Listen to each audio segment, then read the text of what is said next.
예, 귀한 찬양 감사합니다. 예, 우리 한번 기지개 한번 쭉 필게요. 쭉 한번 피세요. 예. 예, 세상 사람들 같으면은 다 일요일이죠. 이렇게 푹 쉬는 시간에 하나님 앞에 나온 여러분들의 이 헌신을 우리 하나님이 기억하실 줄로 믿습니다. 참 신기해. 교회 다니는 사람이 있겠나, 크리스찬이 있겠나 싶은데 주일날 교회만 가면 사람들이 꽉꽉 차 있대. 제가 하는 소리가 아니고 한국의 어떤 사람이 하는 소리. 어떻게 그렇게 교회만 가면 꽉꽉 사람들이 차 있는지 모르겠다 그러더라고요. 그 사람들이 교회 안에서뿐 아니라 세상 가운데서도 그리스도인의 빛과 소금 역할을 잘 감당하고 또 그런 사람들이 그래도 곳곳에 그래도 어쨌든 숨어 있기 때문에 나라가 정상으로 가동되고 있는 거예요. 저는 그렇게 생각합니다. 오늘도 하나님이 주시는 한량없는 은혜가 여러분 가운데 있기를 축복합니다. 예, 제가 오늘 이 차 타고 오는데 그러니까 이거 설교 원고 탈고하고 난 후에 지금 제 오는데 계속해서 이제 나오는 찬양이 나는 갈 길 모르니 주여 인도하소서. 이걸 그 앞에 가사가 생각나는 게 아니고 어찌해야 좋을지 나를 가르치소서 어디 가야 좋을지 나를 인도하소서. 이거 누가 부른지 알아요? 누가 작사한지? 이게 찬송가 375장이더라고요. 찬송가 375장. 제가 교회 오자마자 펼쳤어요. 375장. 예. 이게 배위량 부인이라고 적혀 있어요. 작사자가 여러분 찬송가를 보면 항상 왼쪽 위에가 작사자고 오른쪽 위에가 작곡가 이름을 적어놨어요. 그리고 거기에 몇 년도에 이게 지어졌냐 하는 게 적혀 있어요. 거기 보면 1895년 배위량 부인 이렇게만 적어놨어요. 배위량 부인. 배위량 이름이 한국 사람 아닌 것 같죠? 미국의 북장로교회에서 조선으로 파송한 선교사님입니다. 서울 쪽에는 언더우드가 있고 이분은 부산에서 이제 활동을 한 장로교회에서 이제 배분을 한 거죠. 서울 쪽은 언더우드, 또 충청도는 누구? 그 이제 배위량 선교사님께서 부산에서 이제 선교를 하셨는데 1895년에 이게 작사됐는데 여러분 국사 배우사 아시죠? 1894년에 청일전쟁이 벌어집니다. 한국에. 그래서 청일전쟁에서 일본이 그때 이제 부산을 발판 삼아서 부산이 그래서 항상 일본이 건너오면 부산이잖아요. 그래서 부산이 전부 완전히 일본판이라 난리가 났습니다. 난리가.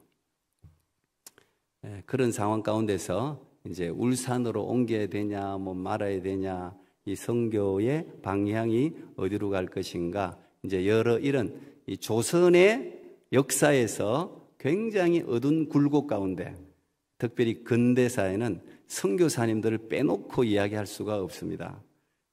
요즘 이 교과서에 자꾸 선교사님들의 그걸 자꾸 축소시키려고 하는데 바람직하지 않습니다.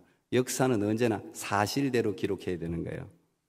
근데 이 선교사들의 그 한국 땅에 미친 영향이라는 것은 이루 말할 수가 없습니다. 사실 미국 선교사님, 특별히 또 캐나다 선교사님이 엄청난 영향을 미쳤고 특별히 여러분들이 역사를 기독교사를 공부해 보면 진짜 좋은 선교사님들이 한국에 갔어요. 이단들이 갔으면 아주 이단판 될 뻔했어요. 근데 정말 성실하고 실력도 있고 인품도 있고 좋은 선교사님, 이 배위량 선교사님도 마찬가지예요. 그래서 부산서 그런 상황 가운데서 이 배위량 부인께서 나는 갈 길 모르니 주여 인도하소서 이 찬양 불렀더라고요. 어찌해야 좋을지 어디 가야 좋을지 나를 가르치소서. 우리가 그런 상황 가운데 있을 때가 있지 않습니까? 이 국가적인 상황은 뭐 말할 것도 없죠. 그 대통령의 외로움이라는 거 말할 수 없어요. 대통령이 얼마나 외로운 자인지 몰라요. 사실은 항상 높은 자리에 있는 사람은 언제나 외로운 법이에요. 근데 결정을 해야 되잖아요. 책임도 져야 되고 그런 거 아닙니까? 그러니까 그런 국가적인 어려움이 있으면 이거는 이건 뭐 엄청나겠죠. 개인이 아니지 않습니까? 여러분들 개인적으로도 그럴 거예요.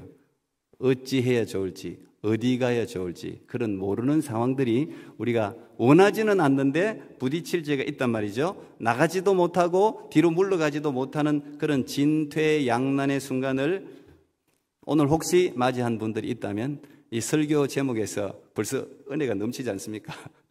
한번 따라하겠습니다. 걱정 마라. 하나님의 지혜는 무궁무진하시니. 그냥 제가 그리 설교 제목을 잡아봤어요. 본문 읽으면서 우리 지혜로 아무런 대책이 없을 때 하나님이 일하신다는 사실을 믿을 수 있기를 바랍니다. 하나님의 지혜는 언제나 우리 상상을 뛰어넘습니다. 그래서 뭘 아무런 내가 지혜가 없고 판단할 수 없으면 판단하지 마세요. 판단하지도 말고 예측할 필요도 없어요. 우리가 할 일은 뭐예요? 가만히 서서 하나님이 하시는 일을 바라보기만 하면 되는 거예요. 그거 말고 할 수가 없잖아요. 할 게 없잖아요. 그거 가만히 서서 우리가 바이블 베이직 하면은 제가 항상 암송시키는 게 인도의 확신 하신 분들 몇 장 몇 절 시작. 인도의 확신 시작. 잠언 가르친 보람이 있어요. 잠언 몇 장 몇 절이에요? 주의 지혜를 주시옵소서. 네, 지혜를. 잠언 3장 5절 6절 말씀이죠. 예? 너는 마음을 다하여, 이제 좀 기억나지? 너는 마음을 다하여, 그 다음 뭐예요? 여호와를 신뢰하고 의뢰하고 자기 명철을 의지하지 말라. 그 다음 뭐예요? 너는 범사에 하나님을 인정하라. 그리하면 그 다음 뭐예요? 내 길을 지도하신다. 아무리 캄캄한 상황이 와도 우리가 하나님을 인정하면 하나님이 길을 만들어 주신다는 이야기입니다. 위대한 인물 모세도 마찬가지였습니다. 아주 그 위대한 인물이 손에 땀이 뿔뿔 나는 그런 순간을 맞이한 걸 기억하죠, 여러분? 바로 앞에서도 그 이집트의 왕 앞에서도 당당했던 모세가 진땀을 흘리는 장면이 있습니다. 그게 출애굽기 14장에 나와 있는 장면입니다. 의기양양하게 200만 300만의 이스라엘을 그 이집트에서 구출해서 지금 데리고 나오지 않습니까? 데리고 나오는 그 순간인데 그 앞에 바다를 만나죠. 요즘 지금 한참은 지금 뉴스에 계속 이야기되고 있는 그 지역이에요. 그 바다를 만납니다. 홍해 바다인데 아주 난감한 상황이 왔습니다. 더 두려운 것은 뒤를 돌아봤더니 그냥 나가라고 우리를 보내줬던 바로왕의 마음이, 파라오의 마음이 완전히 바뀌었어요. 바뀌어가지고 자기 장자가, 큰아들이 죽었잖아요. 괘씸한 생각이 들어가지고 완악해져가지고 그 당시 이집트의 최강의 부대를 동원합니다. 전쟁에서나 나설 만한 그런 최정예 부대를 동원해서 그 당시 최고의 무기, 철병거를 이끌고 그들을 쫓아오고 있습니다. 금방 지금 이제 붙잡힐 판이에요. 그러니까 너무 당황스럽죠. 앞으로 가지도 못하고 뒤로 물러가지도 못하고. 더 당황스러운 건 뭐예요? 여러분, 우리가 보통 보면은 언제나 외적인 어려운 상황이 우리를 무너뜨리는 게 아니더라고요. 그런 것도 있지만 대부분 그런 상황 속에서 내분이 일어나면 망하는 거예요. 내분이 일어나면. 어쨌건 아무리 큰 어려움이라도 우리가 안에서 똘똘 뭉쳐갖고 지혜를 모으고 마음을 모으고 힘을 모으면 해볼만 한 거예요. 할 수 있는 거예요. 그런데 그렇지가 못하거든요. 이 어려운 순간을 만나면 두려움이 확 급습하면 사람이 정신을, 이성을 잃어버려요. 두려움은 우리 이성을 잃게 하거든요. 그러니까 이스라엘 백성들이 어떻게 했어요? 갑자기 모세를 향해서 온갖 소리를 다 하는 거야. 불평과 원망과 그냥 막 죽이려고 달려드는 거예요. 죽이려고. 실컷 이끌어놨더니 그게 인간이에요. 그러니까 모세도 지금 당혹스러운 거야. 앞으로 나가지도 못해, 뒤로 물러가지도 못해. 백성들은 전부 자기를 향해서 원망하고, 그 사람들 하는 말이 또 다 맞아요. 왜 우리를 여기 이집트에 무덤이 없어가, 장례 치를 곳이 없어가 우리를 여기까지 데리고 나와서 지금 장례 치를 판이다. 말이 맞는 거예요, 지금. 왜? 모세가 이집트에서 왕실 교육을 받았습니다. 그 당시 이집트는 최고의 교육이 갖춰진 곳이 이집트예요. 마술도 최고였고 다 최고였어요. 근데 거기서 그렇게 교육을 받았는데도 지금 이 상황에 대한 대답이 해법이 생각이 안 나는 겁니다. 모세도 지금 당황했어요. 아무리 생각해도 묘수가 없습니다. 그때 하나님의 음성이 들리죠? 그때 모세를 향해서 하나님의 음성이 들립니다. 너희는 두려워 말고 가만히 서서 여호와께서 오늘날 너희를 위하여 행하시는 구원을 보라. 여호와께서 너희를 위하여 싸우시리니 너희는 가만히 있을지니라. 모세야! 그러면서 막 어떻게 될지 모르는 모세야! 지팡이를 들고 손을 내밀어 바다를 갈라지게 하라. 이스라엘 자손이 바다를 육지같이 건널 것이다. 바다에 길이 생길 것이다. 화면 한번 띄워줘봐요. 그래야지 확 이게 먹히지. 다 아는 거지만. 이 모세가, 여러분, 인간이 바다에 길이 난다는 걸 상상이나 할 수 있겠어요? 상상이나 할 수 있겠냐고요. 근데 하나님이 손 내밀으라. 바다를 향해서 손만 내밀으라. 그리고 가만히 하나님이 하시는 일을 너희들은 가만히 지켜만 봐라. 그런데 그냥 순종했더니 그냥 바다에 길이 열렸습니다. 믿어지십니까? 믿어지세요? 믿음도 좋으시네. 이게 어떻게 믿어집니까? 예? 이걸 믿는데 여러분 삶에 무슨 걱정이 많으세요? 이걸 믿는데. 예? 그래서 제가 오늘 제목을 걱정 마라. 하나님의 지혜와 능력은 무궁무진하시다. 이렇게 잡았습니다. 오늘 다윗도 똑같은 처지에 지금 놓였습니다. 그 위대한 성군 다윗도 똑같은 처지입니다. 이 다윗이 사울 왕에게 하도 쫓겨다니다 보니까 이스라엘 지역이 얼마나 좁아요. 그 좁은 땅에서 10년 넘게 쫓겨다녔어요. 보통이 아니잖아요. 그러다 보니까 이게 도망 다니는 것도 한 달, 두 달, 1년, 2년이지. 그렇게 오래 다니고 또 식구들도 막 600명씩 이끌고 다니려면 이게 보통이래. 그러니까 다윗이 머리를 썼죠. 머리를 굴려갖고 내가 이거 더 이상 쫓겨다니지 않을 방법이 뭐냐. 차라리 원수의 나라로 가자. 지금의 팔레스타인이죠. 블레셋으로 건너가자. 그러면 쫓아오지 않을 것이다. 너무 좋은 생각을 한 거죠. 그래서 건너갔어요. 건너갔더니 하나님이 도우시는지 블레셋 가드 왕 아기스가 그를 맞아들이는 거예요. 그의 상황을 듣고 사울이 죽이려고 하니 이게 망명을 온 거잖아요. 그걸 받아들인 거예요.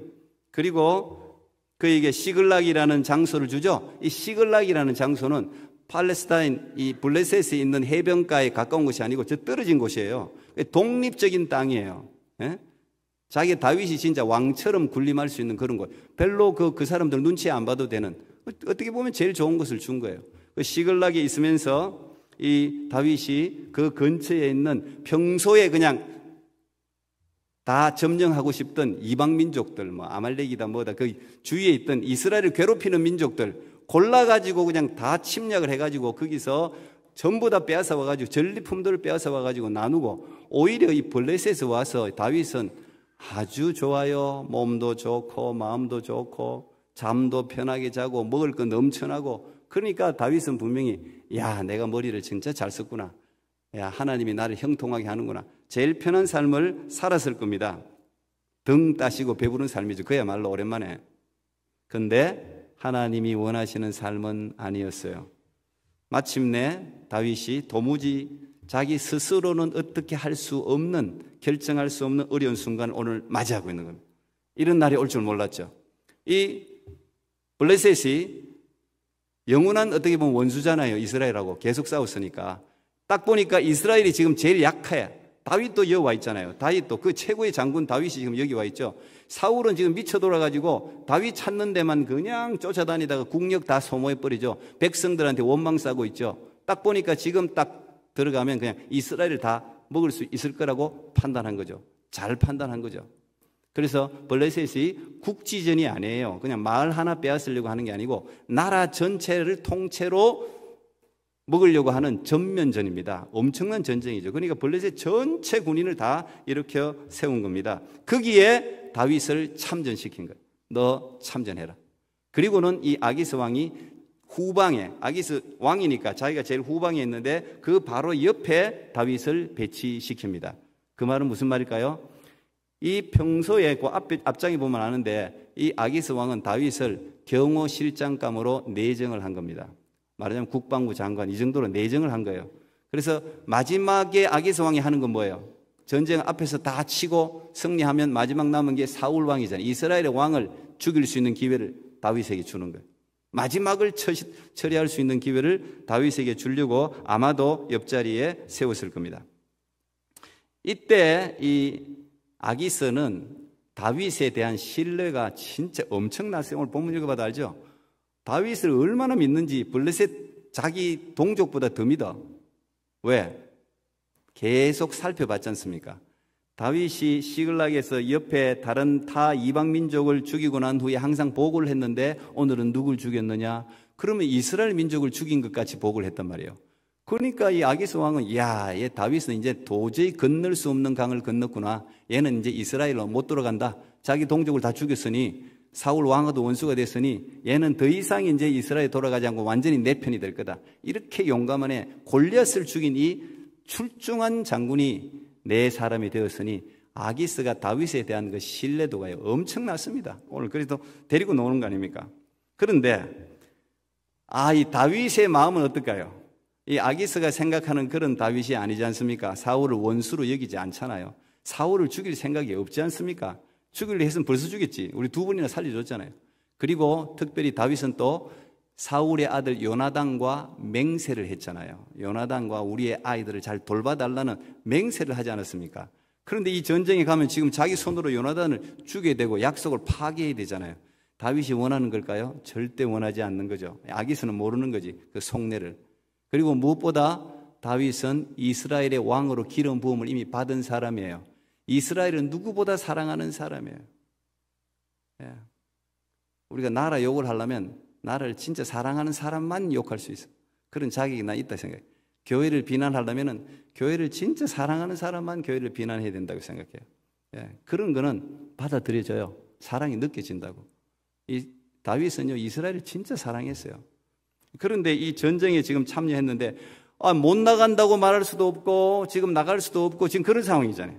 그 전쟁이 일단 오라 그러니까 왔어요. 600명을 데리고 지금 왔단 말이에요. 그 딱 서 있어요. 야, 이 다윗의 마음이 어땠을까? 저도 뭐 성경이 기록되어 있지는 않으니까 모르겠는데 진짜 심히 괴로웠을 겁니다. 복잡했을 겁니다. 하나님을 찾았을 겁니다. 하나님, 이 상황을 내가 어떻게 해야 됩니까? 나가지도 못하고 들어가지도 못하고. 저는 둘 중에 하나였을 거라고 생각해요. 분명히. 자기가 이스라엘을 칠 수는 없고 분명히 블레셋을 마지막에 치든지 스스로 자살을 하든지 죽든지 뭐 둘 중에 하나 생각하고 갔을 수도 있어요. 내가 그래 마지막에는 내가 블레셋을 치면서 내가 죽겠다, 그런 생각으로 갔을 수도 있을 겁니다. 그런데 놀라운 일이 일어나죠. 놀라운 일이 일어납니다. 가드 왕 아기스를 제외한 다른 블레셋 방백들이 다윗과 다윗의 병사 600명이 참여했다는 소리를 듣고 난리가 났습니다. 알다시피 여러분, 블레셋은 5개의 마을 방백들로 이루어진 연합체입니다. 그런데 이런 큰 전쟁이 있을 때는 가장 큰 가드 왕을 세워서 하나로 이루지만 보통 때는 다 독립체예요. 독립체. 뭐 스테이트, 우리 각기 우리 도시가 지방이 있듯이 그 5개, 가사, 아스돗, 아스글론, 가드, 에그론, 이렇게 5개 방백으로 구성되어 있단 말이에요. 각자가 왕이에요, 어떻게 보면. 그런데 이 가드 왕을 제외한 다른 방백들 전부 다가 다윗의 출전을 반대합니다. 어떻게 보면 상식적이에요. 아니, 지금 우리가 한 마을을 치러 가는 이런 작은 전쟁을 하는 것도 아니고 국가의 운명이 달려있는 전면 전쟁을 하러 가는데 이 사람을 우리가 어떻게 믿을 수 있냐는 거예요. 근데 아기스가 막 적극 옹호하죠. 아니다, 내가 몇 년 지켜봤는데, 몇 년이 아니고 1년 4개월이죠 1년 4개월 살았는데 내가 지켜봤는데 얘는 완전히 가장 용감하게 싸울 사람이다, 막 변호를 해요. 그런데 나머지 방백들이 절대 그걸 믿지 않습니다.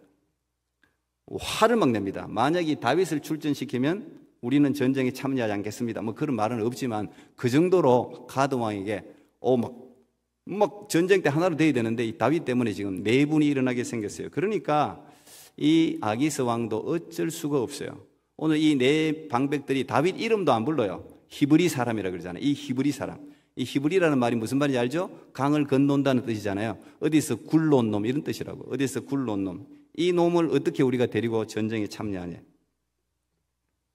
그리고 이들의 이야기는 상당히 설득력이 있습니다. 결국 전쟁에 가면은 이 다윗이 사울의 원수라고 해도 사울과 화친을 하려면 우리 블레셋 사람들을 죽여가지고 이 머리를 가져가면은 사울이 받아들여지고 서로가 화해를 하게 될 거다. 분명히 다윗은 우리를 뒤에서 칠 놈이다. 절대 데려가서는 안 된다. 막 이렇게 하면서 다윗의 아픈 기억, 이 유행한 노래, 예?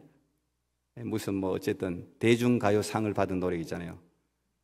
예. 사울이 죽인 자는 천천히요. 내가 붙인 거예요. 다윗이 죽인 자는 만만히로다. 뭐 이런. 이 노래가 얼마나 시간이 오래 지났는데 아직도 유행하고 있어요. 이거 지금 이 사람들이 기억한다면 이 대중가요 참 중요해. 설교는 막 100편을 해도 다 잊어버리더라고. 그래서 제가 지금 복음성가를 하나 지으려고 생각하는 거예요. 노래는 엄청 오래가. 노래를 해야 돼. 설교는 뭐 100편, 1000편을 해도 별로 남는 게, 물론 남겠지만은. 근데 이 노래 때문에 지금 다윗은 만만히도 바로 그 주인공이 이 사람이다. 아기스 왕 정신 차려라. 이 사람은 이스라엘 왕 될 사람이다. 여러분, 이 이야기를 옆에서 듣고 있던 다윗이 저는 재미있게 상상을 해보니 참 얼굴 표정 관리하기 어려웠을 것 같아요. 막 안에서 막 웃음이 푹푹. 이거 웃을 수도 없고, 이거. 우와, 잘한다. 저놈들 진짜 잘한다. 자기가 지금 도망갈 수도 없는 상황에서 자기를 지금 전쟁에서 빼주는 거 아닙니까? 놀랍죠. 예? 그리고 이 다윗이 참 진짜 블레셋에 옛날에도 미친 채 하다가 침을 질질질 흘리면서 도망간 거 있잖아요. 다윗은 연기를 천재적으로 하는 사람이에요. 오늘도 연기하잖아요. 뒤에 읽어보면. 뭐 오히려 자기가 막 화를 내면서 아니 왜 나를 못 믿습니까? 내가 원수를 갚을 기회를 왜 뺏어가십니까? 막 아기스에게 막 이렇게 오히려 막 큰소리 친다고. 큰소리 치는 아기스가 야야 알아. 그렇지만 요번에만 다 지금 이렇게 너를 반대하니 요번에 지금 빨리 너 돌아가서 그냥 쉬고 있으면 우리가 전쟁 승리하고 난 뒤에 내가 너를 경호 실장으로 내가 세워줄게. 막 가령 이런. 참 우리 하나님 하는 게 놀랍죠. 우리 하나님이 하면 피 안 흘려도 다 하나님 뜻을 이루는 거예요. 아마 다윗은 속으로 하나님을 진짜 찬양했을 겁니다. 여러분, 이 하나님의 지혜가 이런 놀라운 거예요. 하나님이 원하시면 항상 윈윈이에요. 윈윈 한다고요. 다윗이 한 일이 있습니까? 하나도 없어요. 할 수 있는 게 없어. 앞으로 가지도 못하고 뒤로 가지도 못하고 전쟁에 참여할 수도 없고 전쟁에서 빠질 수도 없고 그냥 어쩔 수 없이 지금 머릿속은 복잡해. 거기 서 있는데 누가 일하고 있는 거예요? 이게 여러분 우연히 된 일입니까? 하나님이 일하는 거죠. 하나님의 지혜는 무궁무진한 거예요. 우리는 어떻게 될지 나는 갈 길 모르나 주님이 인도하는 거예요. 내가 갈 길 모를 때는 하나님이 인도하는 겁니다. 걱정 마라. 하나님의 지혜는 무궁무진하시다. 우리의 삶도 마찬가지입니다. 우리가 눈앞이 캄캄한 일을 만나면 어떻게 해야 돼요? 내가 이 지혜 이성을 작동하지 말라는 이야기가 아니에요. 우리가 하나님이 이성을 줬는데 왜 이걸 작동을 하면 최선을 다해야 돼. 최선을. 할 수 있는 모든 방법을 다 해야 되는 거예요. 그러나 내가 할 수 없는 일은 내가 하려고 하면 안 돼. 어떻게 할 수가 없잖아요. 내가 그만큼 했으면은 그 다음은 하나님께 맡겨야 돼. 그때 해야 될 일은 뭐예요? 가만히 있어야 돼요. 가만히 있어서. 여러분, 가만히 서 있는 게 어려운 거 아시죠? 가만히 있는 게 진짜 어려운 일이에요. 사람들이 움직이다가 일을 다 망친다고. 다 움직이다가. 예? 우리가 쇼핑센터에 아이들 제가 자주 쓰는 예화인데 쇼핑센터에 아이들 데리고 가서 엄마가 잠깐 금방 애를 데리고 가면 애도 힘드니까 너 여기 잠깐만 서 있어. 그리고 잠깐 갔다 오는데 애가 엄마가 안 보인다고 그냥 불안해가지고 엄마 찾아가지고 다니면 만나요, 못 만나? 만나겠지 나중에 뭐 쇼핑센터에서야. 그런데 진짜 어려운 순간에는 못 만납니다. 애가 움직이는 순간 못 만나는 거예요. 그냥 거기 있어야 돼. 근데 거기 있으려면 어떤 마음이 필요해? 절대 신뢰가 필요해요. 내 엄마는 반드시 돌아온다. 엄마가 잠깐 있으라고 했으니 있으면은 엄마가 돌아온다. 절대 신뢰 없이는 가만히 못 있습니다. 그래서 여러분들이 가만히 못 있는 거예요. 그래서 온갖 때 다 움직이는 거야. 여 사람 만났다가 묻고 저 사람 만났다가 묻고, 예? 이 방법도 써보고 돈도 버리고 사람하고 관계도 나빠지고 온데 다니다가 일은 일대로 안 되고 그런 거예요. 제일 좋은 건 뭐예요? 주님 앞에 나와서 기도하는 거예요. 어쩔 수 없을 때는. 뭐 사람이 힘을 빌려서 할 수 있는 일이면 해야죠. 근데 안 되는 일은 가만히 있어서 하나님을 바라봐야 되는 거예요. 가만히 있어서. 그러면 하나님이 일하는 거죠. 여러분, 너무 이제 잘 알려진 이야기 하나 하겠습니다. 2001년 9월 11일 무슨 일이 났죠? 우리 대한민국하고 아무 상관없는데 우리가 다 알아. 2001년 9월 11일 뭐예요? 예, 우리가 9.11 그러면 마음이 팍 안 와요. 9/11 사태 이래. 9/11 테러 이래야 돼. 네, 뉴욕 맨하탄에 미국이 뭐 상상도 못할 일이 났죠. 미국이 심장부를 확 허를 찔린 거예요. 예. 저런 일이 일어날 수 있다고? 저도 그 당시 깜짝 놀랐습니다. 맨하탄에 예? 무역센터 쌍둥이 트윈 빌딩이잖아요. 저게 제일 높은 거 105층 넘는 거. 예. 거기를 이 이슬람 과격 테러 단체죠. 알카에다라는 이 테러 단체 19명입니다. 19명이 물론 다 죽었는데 총 한 번 안 쏘고 몇 명이 죽었습니까? 저때 테러했을 때 2,977명이 죽었습니다. 테러 중에 가장 많이 죽은 거예요. 2,977명이 죽고 25,000명 이상이 부상을 당했습니다.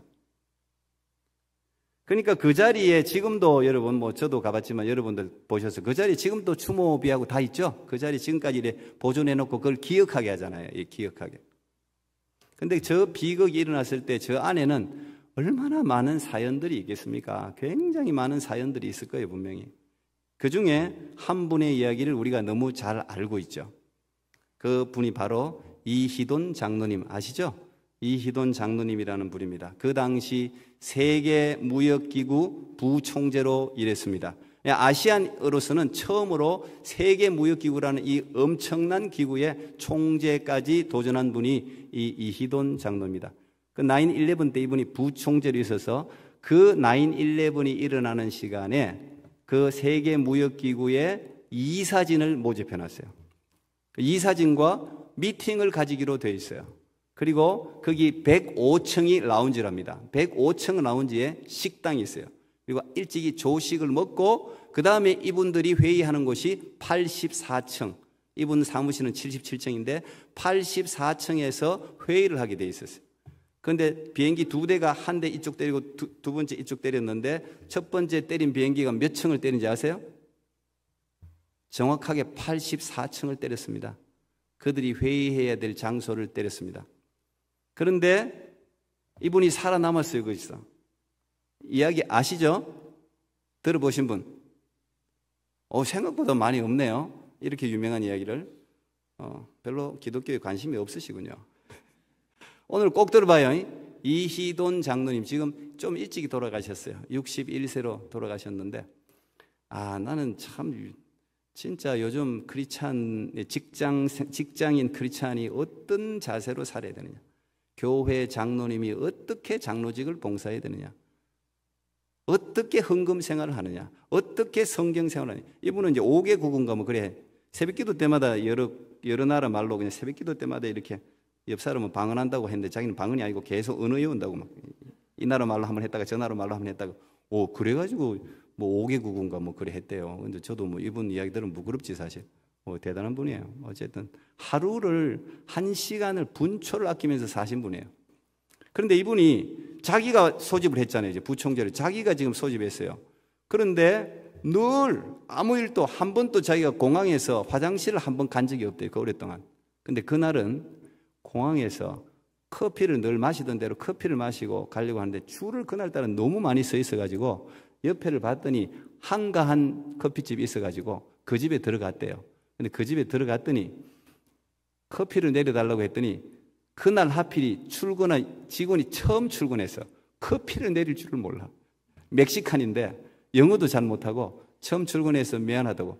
그래서 딸기 주스가 하나 있어서 너무 불쌍해서 사줬대요. 그래서 그 딸기 주스를 마셨대요. 그런데 이게 탈이 난 거예요. 이게 탈이 나서 딱 회의 시간이 지금 얼마나 급하겠어요. 그거 중요한 회의니까. 이게 딱 공항에 들어가려고 하는데 도저히 배탈이 나서 참을 수가 없대요. 그래서 할 수 없이 화장실을 간 겁니다. 근데 그 화장실에서 거의 20분이나 시간을 보냈대요. 너무 배가 아파가지고. 그런데 여러분 아시다시피 바로 그 시간에 자기가 도저히 시간을 맞출 수 없어서 전화를 했습니다. 스텝한테. 자기 스텝한테 전화를 해서 내가 도저히 그 시간을 못 맞추니 회의 시간을 점심으로 미루자. 그 점심시간을 미룬 거예요. 그리고 이사들한테 다 이야기해라. 그래서 그 이사들이 점심시간으로 미뤄져가지고 15명이 거기서 내려왔습니다. 다 살았습니다. 15명이 다 살고 스텝 2명이 다 살았습니다. 그리고 난 뒤에 바로 때린 거예요.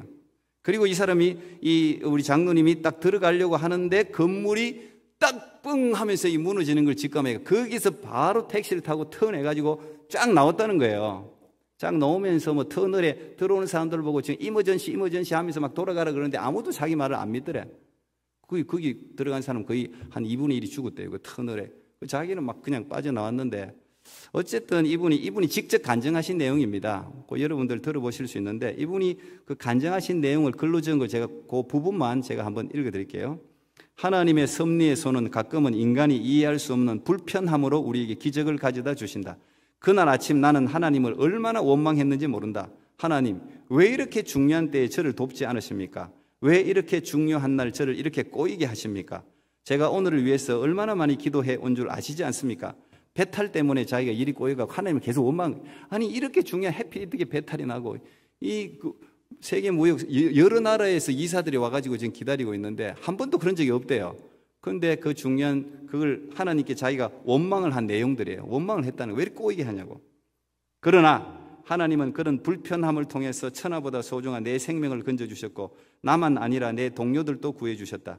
또한 하나님의 섭리를 이렇게까지 간증까지 할 수 있게 해주셔서 하나님께 영광 돌리며 희생자와 유가족들에게 깊은 애도의 뜻을 전한다. 그리고 그분이 적은 거예요. 어떤 사람은 내 간증을 듣고 그게 우연이지. 공부도 많이 하신 분이 왜 그런 우연이 생길 수 있는 일을 가지고 기적이라고 하느냐 하면서 자기를 조롱한다는 거예요. 그러니까 그분이 그러나 자기 이야기입니다. 그러나 그런 기적 같은 우연은 기도할 때 우리가 기도할 때 수시로 일어난다. 이렇게 적어놨다. 우연히 일어났다고 말할 수도 있겠죠. 그런데 우리는 그것이 하나님의 섭리라는 걸 알죠. 이분이요 엄청난 영향을 미쳤습니다. 이때 이분이 얼마나 많이 진짜 많은 교회 사람들을 깨웠어요. 한번 꼭 들어보세요. 꼭 들어보라고 권면합니다. 꼭 들어보세요. 하나님은 우리가 생각한 대로 일하지 않습니다. 그러나 가장 선한 방법으로 역사하십니다. 우리에게는 도저히 길이 없지만 하나님은 너무도 많은 길을 가지고 계십니다. 하나님의 지혜는 무궁무진하십니다. 여러분 이름도 모르는 수많은 동식물들, 자연 세계를 한번 생각해 봐요. 그건 누가 만들었어요? 하나님 만들었어요. 이름도 몰라 지금 얼마나 많아요. 하나님이 이렇게 다양하신 분, 하나님이 지혜가 무궁무진하신 분이 다 하나님이 만드셨어요. 모든 우주 만물도 다 하나님이 설계하시고 창조하셨어요. 그리고 지금 그 질서대로 온 우주 만물이 지금도 운행하고 있지 않습니까? 하나님은 많은 길을 가지고 계실 뿐 아니라 하나님은 아예 길이세요. 하나님은 I am the way. 내가 길이다 그러잖아요. 하나님이 길인데 뭐 길이 없으면 어때? 광야면 어때요? 사막이면 어때? 바다면 어때요? 사람의 이성은 여기 안 돼. 우리는 안 되지 당연히. 그런데 하나님은 길이잖아요. 그냥 하나님이 길을 넣어버리면 그게 길인 거예요. 아니 인간의 지금 능력도 여러분 사막에 그냥 수로를 끌어들이고 온갖 일 인간들도 이 무지한 인간들도 그런 놀라운 일을 하는데 하나님이 그거 못하겠어요. 하나님은 여러분의 길을 가장 좋은 길로 인도하실 줄 믿습니다. 우리가 원래 작년입니까? 언제입니까? 10월 27일 차별금지법 반대 때문에 교회를 중심으로 100만 이상, 어떤 사람이 200만이라고도 하는데요. 이 100만 이상 기독교인들이 모여서 연합예배를 드렸었죠. 제 아내도 거기에 참여했었고 우리 교회도 많은 분들이 거기에 참여했습니다. 그때 연합찬양대가 부른 곡이 그게 요즘도 뭐 유튜브에 많이 떠다니까 그것도 한번 들어보세요. 2015년에 나이지리아 시나크라는 이 여성 CCM 가수가 있어요. 그 시나크라는 나이지리아의 이제 흑인 가수가 여자 가수가 지은 곡입니다. 그게 뭐예요? 그게 May wake, miracle, work, promise keep. That is who you are. 그 곡이에요. 네. Way make 한번 불러봐. 아니. 나 못 불러. 네. 이 가사. 우리 교회도 뭐 얼마나 뭐 우리 2부 예배에서나 우리 익투스 아이들이 진짜 많이 부르대요, 이거. You are way make, miracle work, promise keep. 그 다음 뭐 없어요? My God, that is who you are.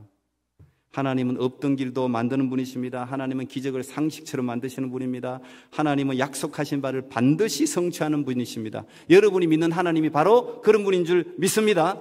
다윗을 위기에서 건져주신 하나님은 바로 여러분이 믿는 하나님과 동일하신 분이 어제나 오늘이나 영원히 동일하신 분이신 줄 믿습니다. 하나님의 지혜와 능력은 무궁무진합니다. 걱정하지 마시기 바랍니다. 기도하겠습니다. 하나님 감사합니다.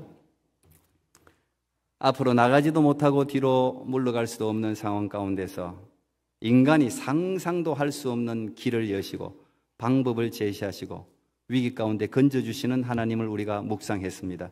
하나님, 우리가 귀로만 듣는 사람들이 되지 말게 하시고 우리의 일상적인 삶에서 이 살아계신 하나님을 인정하고 그 하나님께서 우리에게 열어주시는 길로 홍해를 육지같이 건너고 사막을 길같이 걸어가면서 살아계신 하나님을 찬양하는 믿음의 백성들 되게 해 주시옵소서. 예수님 이름으로 기도하옵나이다. 아멘.